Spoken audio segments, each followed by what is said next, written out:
18 July రోజు సుమారు 9 నుండి 9:30 గంటల ప్రాంతంలో అడప మహేష్ అనే వ్యక్తిపై ఒక తనకి తెలిసిన వ్యక్తే పెట్రోల్ పోసి నిప్పంటించి హత్య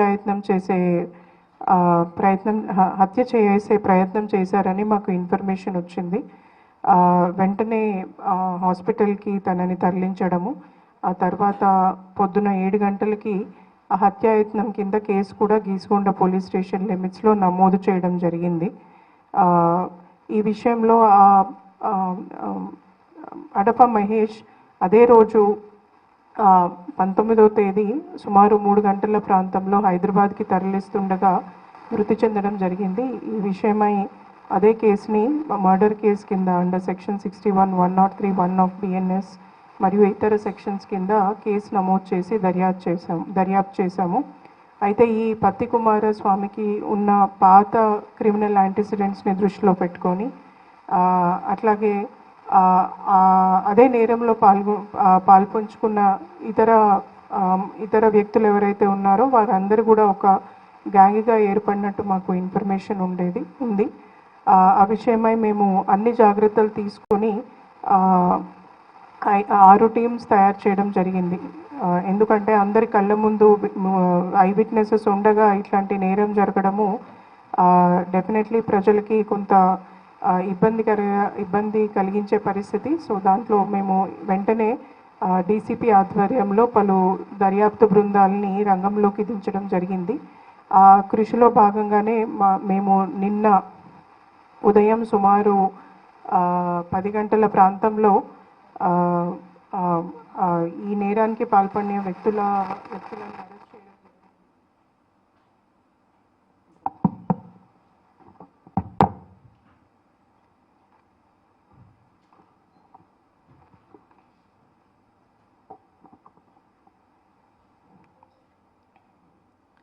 సో అయితే ఇందులో ఈ అడప మహేష్, మృతి చెందిన అడప మహేష్ మరియు అట్లాగే ఈ పత్తి కుమార్ వీరిద్దరికి మధ్యలో కొంత పాత కక్షల్ని మనసులో పెట్టుకొని పత్తి కుమార్ ఈ నేరానికి పాల్పడినట్టు తెలిసింది మాకు ఇన్వెస్టిగేషన్లో.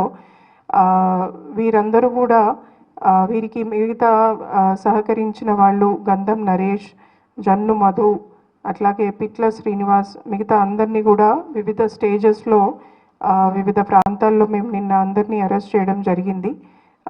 అయితే ఈ కేసులో వీళ్ళందరికీ కూడా క్రిమినల్ యాంటిసిడెంట్స్ ఉన్న వాళ్ళే. అంటే వీరందరూ కూడా ముందు చిన్న మరియు పెద్ద నేరాల్లో పాల్గొంచుకున్న వాళ్ళని తెలుస్తుంది. వీళ్ళ మీద రౌడీ షీట్స్ కూడా ఉన్నాయి. పలుమార్లు వీళ్ళపైన కేసులు పెట్టడము, పోలీస్ స్టేషన్స్లో కౌన్సిలింగ్ చేయడము, వీళ్ళ నేర ప్రవృత్తి మార్చుకోవాలని మా ఆఫీసర్స్ వాళ్ళకి చెప్పడం కూడా జరిగింది. దానికి తగిన చర్యలు కూడా తీసుకోవడం జరిగింది. కానీ మళ్ళీ కూడా ఈ చర్యకి పాల్పడ్డారు. అందుకే ఈ కేసుని మేము చాలా సీరియస్గా తీసుకొని ఇన్వెస్టిగేషన్ పకడ్బందీగా డీసీపీ గారి ఆధ్వర్యంలో చేయడం జరుగుతుంది. అదే మార్గంలో ఈరోజు పొద్దున వాళ్ళని మ్యాజిస్ట్రేట్ ముందు ప్రవేశపెట్టడము, వాళ్ళకి 14 రోజుల జ్యుడిషియల్ రిమాండ్ విధించడం జరిగింది. ఈ కేసులో నిందితుల్ని పట్టుకోవడంలో ఎందుకంటే నేరం జరగగానే నిందితుడు ముందే తను నేరాల్లో పాల్గొంచుకున్న అనుభవం ఉంది, అరెస్ట్ అయిన అనుభవం ఉంది. కాబట్టి పోలీసులు ఎలా పనిచేస్తారు అని ఫోన్స్ ఆఫ్ చేసుకొని చేయడము అండ్ పాల్గొన్న వాళ్ళంతా వివిధ ప్రాంతాల్లోకి వెళ్ళిపోవడం జరిగింది. అయినా కూడా డీసీపీ గారి ఆధ్వర్యంలో టీమ్స్ చాలా చాకచక్యంగా టెక్నికల్ ఎవిడెన్సెస్ అన్నీ కూడా కలెక్ట్ చేసి ఎస్హెచ్ఓ మరియు ఏసీపీ మామ్నూర్ వీరందరూ కూడా ప్లస్ మా సిడిఆర్ అనాలిసిస్ టీం వీళ్ళందరూ కూడా వీళ్ళ లొకేషన్ని ట్రేస్ చేయడము, అందరినీ నిన్న మార్నింగ్ అరెస్ట్ చేయడం జరిగింది. ఇందులో మా ఆఫీసర్స్ డీసీపీ ఈస్ట్ అంకిత్, అట్లాగే ఏసీపీ మామ్నూరు వెంకటేష్, అట్లాగే ఎస్హెచ్ఓ గీసుగొండ విశ్వేశ్వర్ వీరంతో పాటు మిగతా ఆఫీసర్స్, టాస్క్ ఫోర్స్ ఏసీపీ మిగతా అందరూ కూడా ఎంతో సహకరించి జిల్లా అధికారులందరూ కూడా ఒక టీంలా పనిచేసి ఈ కేసును డిటెక్ట్ చేయడంలో అందరూ కృషి చేశారు. ఆ కృషికి నేను అందరికీ కూడా అభినందనలు తెలియజేస్తున్నాను. Thank you.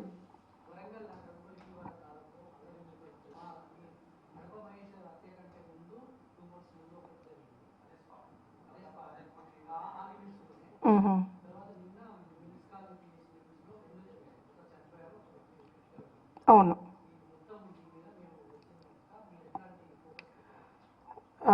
నేరం నేరం చేయడము అనేది ఒక అలవాటుగా మార్చుకోవడము, దాన్ని డెఫినెట్లీ అరికట్టడం జరుగుతుంది. మా పోలీస్ స్టేషన్స్లో ఉన్న ఇన్ఫర్మేషన్, మా సిపి ఆఫీస్లో ఉన్న ఇన్ఫర్మేషన్ ప్రకారము 700 పైగా రౌడీ షీట్స్ ఉన్నాయి. ఆ రౌడీ షీట్స్ని మేము రాగానే కూడా మొదలు పెట్టడం జరిగింది. ఆ ఎక్సర్సైజ్ డీజీ గారి ఆదేశాల ప్రకారము ప్రతి ఒక్క రౌడీ షీట్ మీద ఏమేం కేసులు ఉన్నాయి, ఆ కేసులు ఏ స్టేజ్లో ఉన్నాయి, వాళ్ళ ప్రజెంట్ యాక్టివిటీస్ ఏంటి అనేది ఒక మామూలుగా రొటీన్గా చేసే విధానంలోనే కాకుండా ఒక సిస్టమాటిక్ అప్రోచ్లో ఇప్పటి నుండి ముందుకు వెళ్ళడం జరుగుతుంది. దాని పర్యవసానాలు ఎలా ఉంటాయి, దాని లీగల్ స్టెప్స్ ఎలా ఉంటాయి అని రానున్న రోజుల్లో మీ అందరికీ స్టెప్ బై స్టెప్ తెలుస్తుంది. అది నేను ఈ ప్లాట్ఫామ్ మీద డిస్క్లోజ్ చేయలేను. బట్ లీగల్ పద్ధతిలో మన చట్ట మార్గం ద్వారానే వీళ్ళు మరీ ఒక్కసారి నేరాలు చేయకుండా చేయడానికి చట్టంలోనే చాలా మార్గాలు ఉన్నాయి. ఆ మార్గాలన్నీ కూడా మేము సిస్టమేటిక్గా అంటే ఒక క్రమ పద్ధతిలో వాడడం జరుగుతుంది. దాని మీద మా ఆఫీసర్స్కి ట్రైనింగ్ ఇవ్వడం జరుగుతుంది. ఎట్టి పరిస్థితుల్లో కూడా ఏదైనా పర్సనల్ కక్షల వల్ల తాగిన మైకంలో చేయడము ఆ నేరాలు వేరు. బట్ ప్రజలకి భయాందోళనలు కలిగించే నేరాలు చేసే వాళ్ళే మళ్ళీ మళ్ళీ చేసే నేరాలు చేయడం వేరు. ఈ దృష్టిలో నేను ప్రజలకి మీడియా ద్వారా తెలియజేయదలుచుకున్నది ఏంటంటే, ఎవరైనా ఇట్లాంటి వ్యక్తి ఏదైనా నేరాలకు పాల్పడుతున్నాడు, భయపెడుతున్నాడు, ఎక్స్టార్షన్ లాంటి యాక్టివిటీస్ చేస్తున్నారు, ఆర్ చిన్న చిన్న ఆయుధాలు, చిన్న కత్తి కావచ్చు, డమ్మీ వెపన్ కావచ్చు, ఇట్లాంటివన్నీ కట్టుకొని ప్రజల్ని భయపడే పరిస్థితికి తీసుకొస్తున్నారు అనేది ఉంటే మీరు ఎటువంటి భయం లేకుండా మాకు ఇన్ఫర్మేషన్ అందించండి. మా ఆఫీసర్స్ అందరము కూడా మేము అవైలబుల్గానే ఉన్నాము. ప్రజలు కూడా మీ డీటెయిల్స్ ఎక్కడ డిస్క్లోజ్ చేయకుండా కూడా మాకు ఆ ఇన్ఫర్మేషన్ వస్తే వాళ్ళ మీద మేము ఎట్లాంటి చర్యలు తీసుకోవాలి, ఓవర్ట్గా కోవర్ట్గా 2 రకాల చర్యలు తీసుకోవడానికి మాకు అవకాశం ఉంటుంది. ప్రజల సేఫ్టీకి భంగం కలిగించే ఎవరిని కూడా వదిలిపెట్టడం జరగదు. తప్పకుండా చట్టమైన పరమైన చర్యలు, బికాజ్ ప్రజల్లో లా అండ్ ఆర్డర్ ఎంత ఇంపార్టెంటో ప్రజలకి సెన్స్ ఆఫ్ సేఫ్టీ అంటే మేమందరము భద్రంగానే ఉన్నాము అనే సేఫ్టీ కూడా చాలా ఇంపార్టెంట్. అట్లాగే వరంగల్ టీమ్స్ ఏవైతే ఉన్నాయో చాలా టెక్నికల్లీ వెరీ సౌండ్ టీమ్స్. దొంగలు మేము అనుకున్న వాళ్ళు ఎవరు మమ్మల్ని మాకు దొరకకుండా వెళ్ళే పరిస్థితి అయితే లేదు. తప్పకుండా నేరస్తులని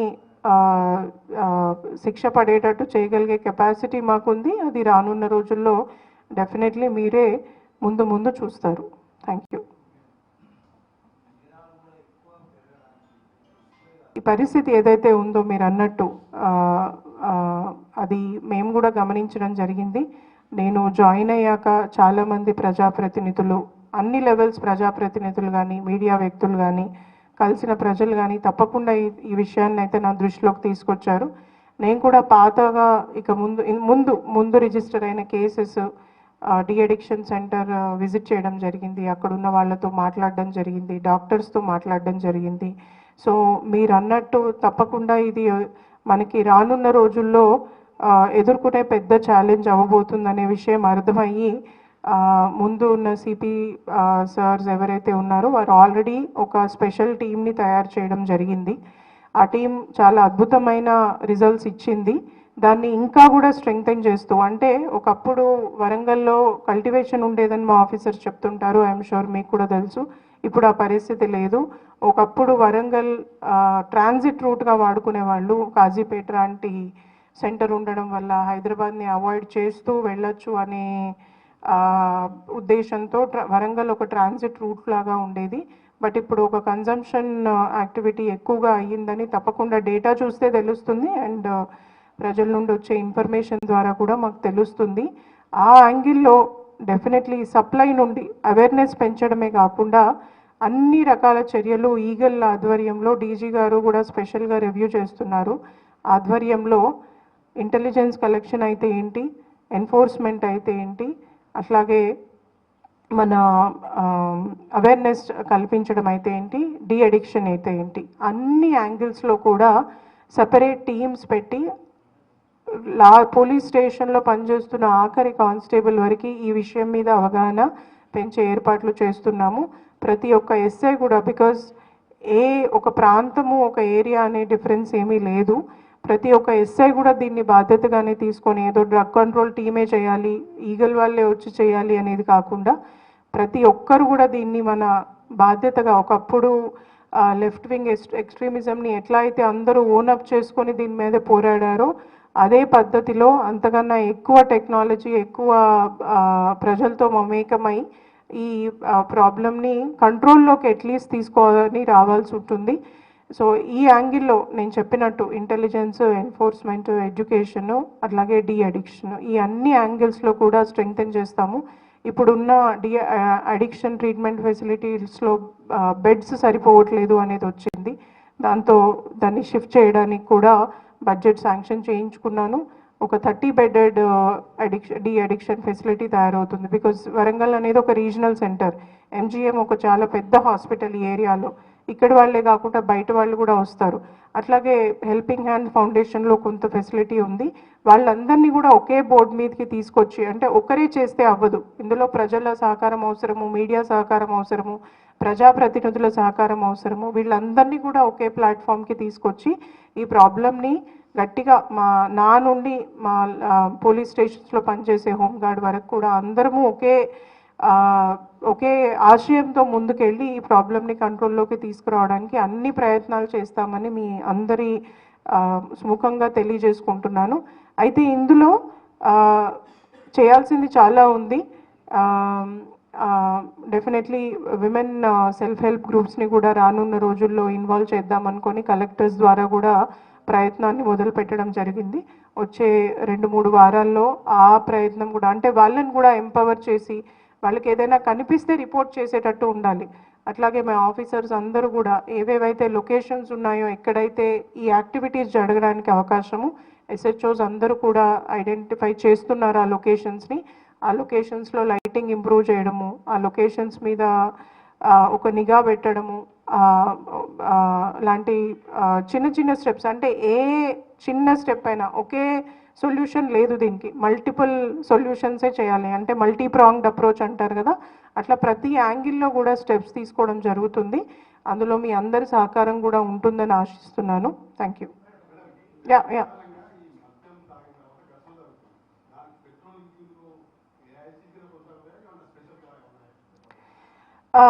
నగరంలో పెట్రోలింగ్ టీమ్స్ ఆల్రెడీ చాలా ఉన్నాయి. బట్ మీరు అన్నట్టు ఒకే ప్రాంతంలో ఏదైనా జరగడము, ఇప్పుడు కొన్ని ఏరియాస్ని నాకు కూడా కొంతమంది ప్రజాప్రతినిధులు నా దృష్టికి తీసుకురావడం జరిగింది. కొన్ని ఏరియాస్లో లైట్ లేకపోవడము, కొన్ని ఏరియాస్లో బెల్ట్ షాప్స్ ఎక్కువగా ఉండడము, రోడ్ మీదనే ఒక అడ్డాలాగా తయారవ్వడం లాంటి ప్రాంతాలు ఉన్నాయని, అట్లాంటి వాటిని గుర్తించి ఆ ఏరియాలో పెట్రోలింగ్ ఇంటెన్సివ్ చేసే ఆలోచన కూడా చేయడం జరిగింది. డెఫినెట్లీ పెట్రోలింగ్ టీమ్స్ అయితే పెంచుతాము, మిల్స్ కాలనీ కావచ్చు, హనంకొండ కావచ్చు, ఇట్లాంటి ప్రాంతాల్లో. అట్లాగే సీసీ కెమెరా కవరేజ్ కూడా పెంచడం జరుగుతుంది.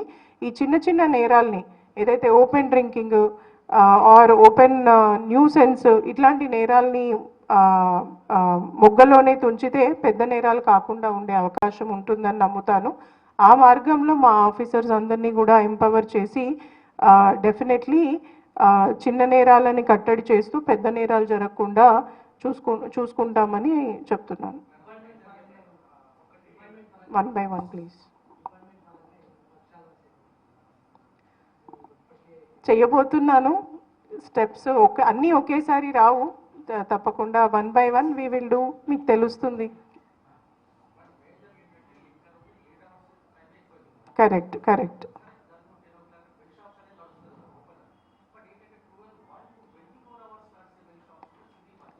అవును.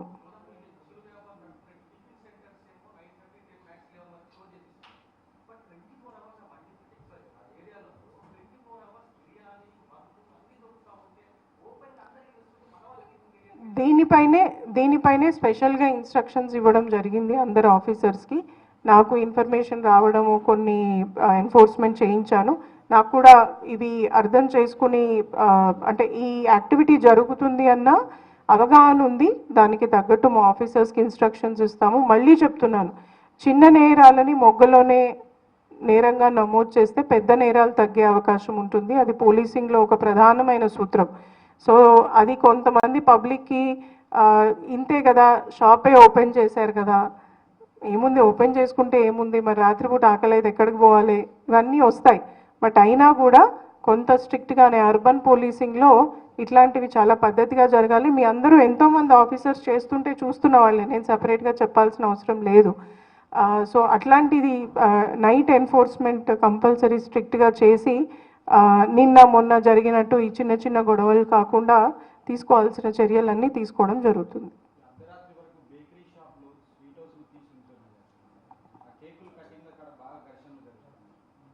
ఎస్ అదే, ఇవన్నీ కూడా అదే భాగంలోకి వస్తాయి. ఎప్పుడైతే నైట్ ఎన్ఫోర్స్మెంట్ అనేది స్ట్రీమ్లైన్ చేస్తాము, నేను ప్రజలందరికీ కూడా చెప్తున్నాను, డెఫినెట్లీ ఒక మీడియా ద్వారా మీ అందరి సహకారం కూడా కావాలి. మీడియా ద్వారా టైమింగ్స్ ఏంటి అనేది మీ ద్వారా ప్లస్ మా ఆఫీసర్స్ ద్వారా అందరికీ చెప్తాము. కమర్షియల్ ఎస్టాబ్లిష్మెంట్స్ అందరికీ కూడా చెప్తాము, టైం ఇస్తాము. ఏది కూడా అబ్రప్ట్గా చేయాల్సిన అవసరం లేదు. ఒకటైతే చెప్పదలుచుకున్నాను, ఏం చేసినా ప్రజల సేఫ్టీ అండ్ సెక్యూరిటీ దృష్ట్యానే చర్యలు తీసుకోబడతాయి. Thank you. ఇంకా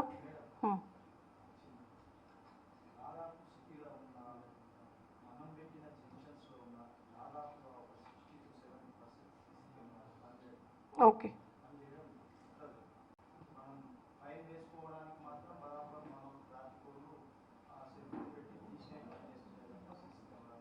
I noted it down. Definitely మీరు అన్నట్టు సీసీ కెమెరాస్ కవరేజ్ పెంచాల్సిన అవసరం ఉంది. అంతకుముందు ఆఫీసర్స్ చాలా కష్టపడి అందరి కోఆపరేషన్తో, మీడియా అయితే ఏంటి, ప్రజలైతే ఏంటి, కొంతమంది దాతలు అయితే ఏంటి, or municipal funds, MLA funds, MP ఫండ్స్తో చాలా ఇన్స్టాల్ చేశారు. కొన్ని సేఫ్ సిటీలో భాగం, స్మార్ట్ సిటీలో భాగంగా కూడా కొన్ని కెమెరాస్ ఉన్నాయి. వాటి మెయింటెనెన్స్ మనం అనుకున్న విధంగా లేదు. దాన్ని ఇంప్రూవ్ చేసుకోవడానికి కూడా మా దగ్గర మెకానిజం ఉంది, కానీ అందులో ఫండ్స్ లేకపోవడం వల్ల మా వైపు నుండి చేయించలేకపోతున్నాము. బట్ అది ఇంప్రూవ్ చేసుకొని definitely at least important cameras, because ఈ ఒకప్పటి క్రైమ్ తీరుతెన్నులు మారుతూ ఉంది. సో క్రిమినల్స్ టెక్నాలజీ వాడుకున్నారు. సో పోలీసింగ్ వల్ల అంతకన్నా ఎక్కువ టెక్నాలజీ వాడాలి. సో ఒకప్పుడు ఒక ప్లేస్ నుండి ఒక ప్లేస్కి వెళ్ళడం అంటే అది రేర్గా చేసేవాళ్ళు. ఇప్పుడు ఎట్లా పోతే అట్లా వస్తున్నారు, దేశాలు కూడా దాటిపోతున్నారు, వస్తున్నారు. సో అట్లాంటప్పుడు కెమెరా సర్వేలెన్స్ అనేది చాలా ముఖ్యమైపోయింది. ఇది ప్రజలందరికీ మరొక్కసారి మా ఆఫీసర్స్ ద్వారా ముందుకు తీసుకెళ్తాము. చాలామంది ఆఫీసర్స్ ఆల్రెడీ చర్యలు తీసుకుంటున్నారు. కొంతమంది పోలీస్ స్టేషన్స్లో ప్రతి ఊర్లో కూడా కెమెరాస్ పెట్టించారు మళ్ళీ కూడా. సో అట్లాంటి కోఆపరేషన్ ప్రజల నుండి తప్పకుండా నేను కోరుకుంటున్నాను. నేను సైతం ఒకప్పుడు మేము ఎట్లా అయితే అన్ని చోట్ల కెమెరాస్ పెట్టించామో అదే ఒక యజ్ఞం లాగా మళ్ళీ ఒకసారి వరంగల్ సిటీ మొత్తం చేపడతానని తెలియజేస్తున్నాను. కొత్త కెమెరాస్ పెట్టడమే కాకుండా ఉన్న cameras maintenance, especially cable TV networks and electricity department cooperation చాలా అవసరం ఉంటుంది. ఎందుకంటే మేము పెట్టేది పెడతాము, బట్ వాళ్ళు వచ్చి కట్ చేయడము లాంటి వాటి వల్ల కొత్త ఇబ్బందులు, పెట్టిన ఖర్చుకి ఉపయోగం కూడా తొందరగా రాదు. సో అది ఒక unique combination, cable TV network, internet service providers, అట్లాగే ఎలక్ట్రిసిటీ డిపార్ట్మెంట్, వీళ్ళందరినీ కూడా ఒక తాటి మీదకి తీసుకొచ్చి ఏదైనా చేసేటప్పుడు మా వాళ్ళకి ఇన్ఫార్మ్ చేస్తే కట్ చేయకూడని వైర్ ఏంటి అనేది వాళ్ళకి ఐడియా ఉండాలి. సో హైదరాబాద్లో చాలా ఎక్స్పెరిమెంట్స్ చేశారు, కొన్ని సక్సెస్ఫుల్ మోడల్స్ ఉన్నాయి. వాటిని తప్పకుండా ఇంప్రొవైజ్ చేసి మీ అందరి సహకారంతో, ఎస్పెషల్లీ ప్రజల సహకారంతో దీన్ని ఇంకా పటిష్టపరుస్తానని చెప్తున్నాను.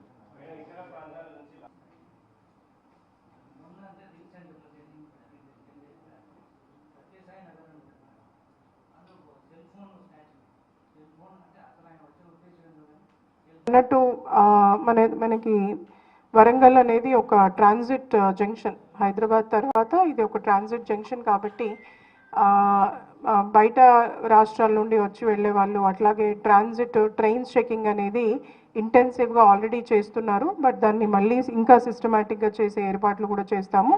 అట్లాగే ప్రజలందరికీ ఈ సందర్భంగా నాది ఇంకొక విన్నపము, ఏదైతే బైక్ అఫెన్సెస్ జరుగుతున్నాయో ఇవి కూడా హాట్స్పాట్స్ ఐడెంటిఫై చేయడం జరిగింది. ఆ ప్లేసెస్లో కెమెరాస్ని ఇంటెన్సిఫై చేయడము, అట్లాగే బైక్ పోతే సరే ఎవరో తీసుకెళ్ళి ఉంటారు, ఫైనాన్స్ వాళ్ళు తీసుకెళ్ళి ఉంటారు, ఫ్రెండ్ తీసుకెళ్ళి ఉంటారు అనుకొని మాకు చెప్పడం కూడా లేట్ చెప్తున్నారు కొన్ని సందర్భాల్లో.